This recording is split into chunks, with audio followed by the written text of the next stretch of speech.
alam po naman po natin, batid naman po nating lahat ang ating naging pagtulong po ng ating pinakamamahal na Senator Bongo sa pagkakatayo ng ating Taytay Sports Complex. Ayan.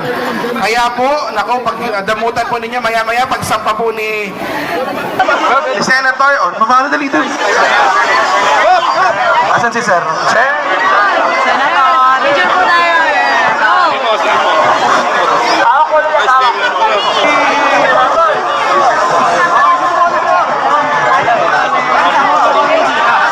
Alan.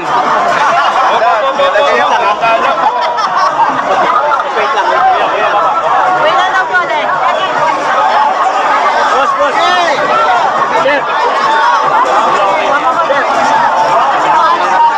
Governor Nina Inares, palakpakan natin. Magandang hapon po sa inyong lahat. Taytay, Happy Hamaka Fiesta! Festival.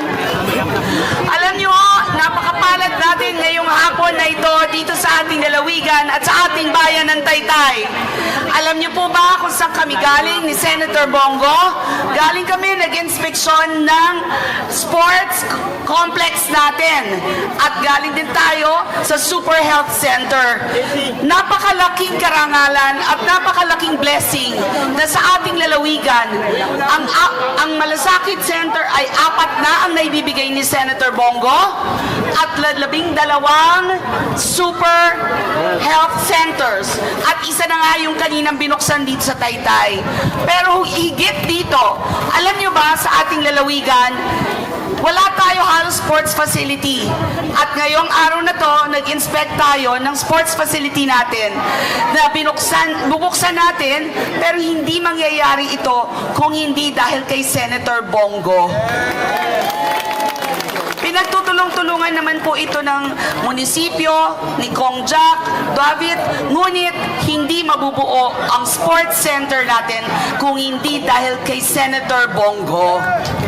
So, siguro pa palagi nating sinasabi na ang adopted Rizaleño natin ay si Senator Bongo. So, I mean, we're grateful at dahil dito, meron tayong ibibigay sa kanya na plaque of appreciation and recognition na ipinasa ng sangguniang may resolution ang Taytay para kay Senator Bongo as a sign of appreciation. At saka isang garapong adobo to symbolize the Hamaka Festival, Adobo Festival. Ito ay sa pagtutulungan ni Mayor Alan, ni Vice Mayor Pia at ng sanggunian. So,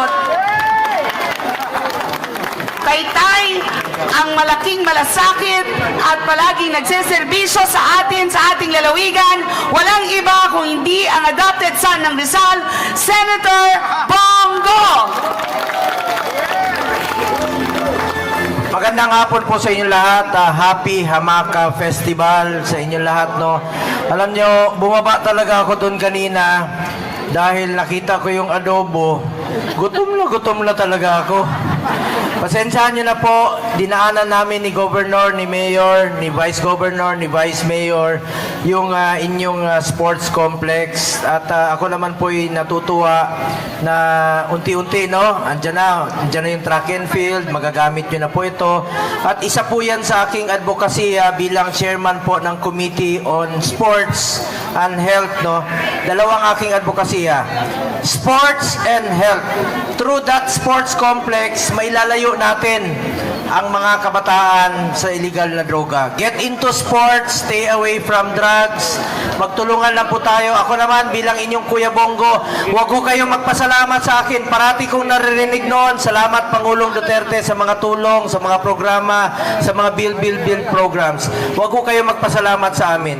Kami po ang dapat magpasalamat sa inyo dahil binigyan nyo po kami ng pagkakataon na makapagserbisyo po sa inyong lahat. Kami po yung mga probinsyano lamang na binigyan nyo po ng pagkakataon. Maraming salamat po sa inyong lahat.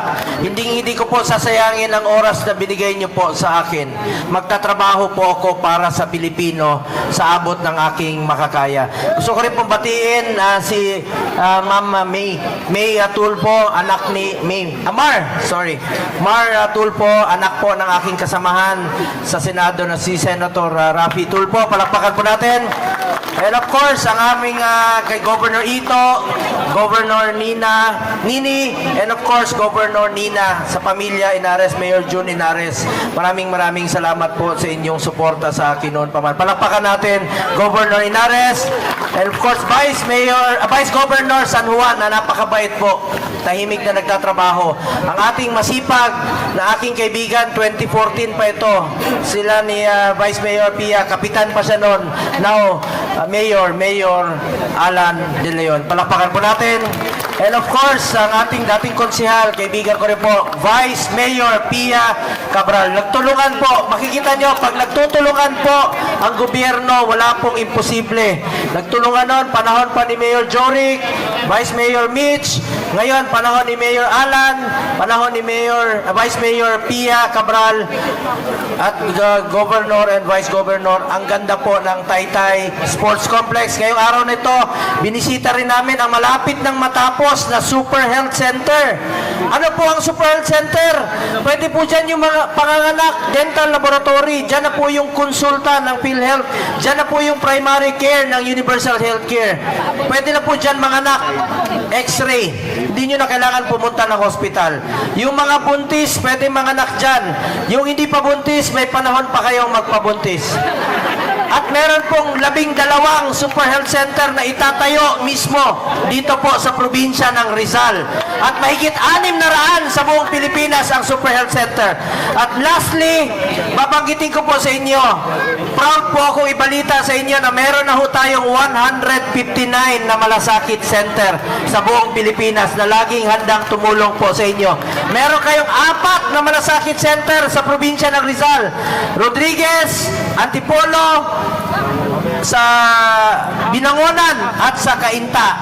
4 po ang inyong malasakit center. Para po yan sa Pilipino. Lapitan nyo lang po. Kung meron kayong kailangan sa heart center, sabihan nyo lang po ang aming opisina. Ako pong tutulong pati pamasahe hanggang makabalik po inyong pasyente rito. Salamat po sa mga taga-Taytay sa inyong tiwala sa akin. Hindi ko po sasayangin ang tiwalang binigay nyo po sa akin. Magsiservisyo po ako para sa inyong lahat, sa mga kapwa ko Pilipino. Nandito rin po ang aking kaibigan. Baka magtampo siya sa akin, di ko man lang siya pinakilala. Sino bang hindi nakakilala kay Philip Salvador? Sir, pengi po siya, sir. Kala ko, sir.